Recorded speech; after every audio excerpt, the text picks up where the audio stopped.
Sorry. The Arabs haven't done it, by the way. Carry on. And there are many Arabs, even today, Arab Christians. Yeah. You know, they're atheists, and the reality is that the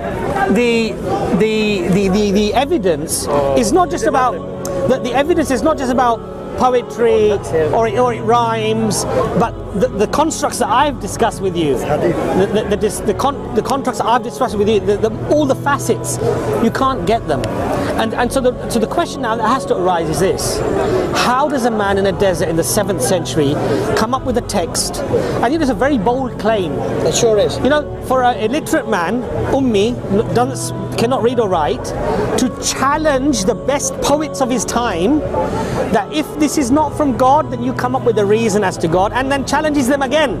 That if you can produce a verse like a chapter like it, and he's challenging who? The people at the time who were the best poets that existed, right? And he himself is illiterate.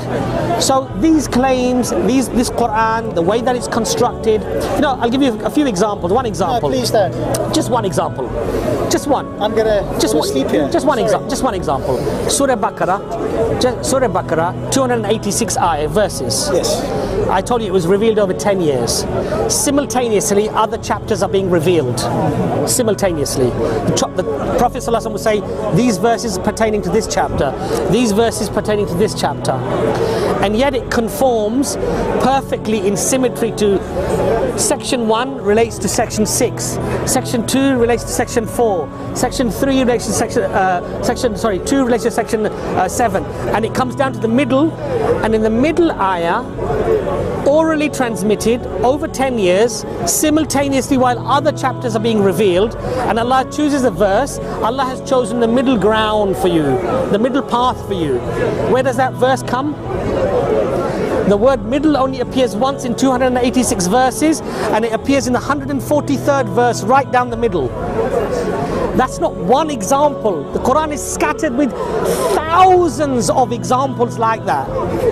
How does a man in a desert in the 7th century, just on memory alone, he's on a camel, he gets a wahi, he says it to the people, this is the ayah of the Quran and it refers to this. And in those days there's no verse numbers, there's no chapter numbers, they learn it all orally.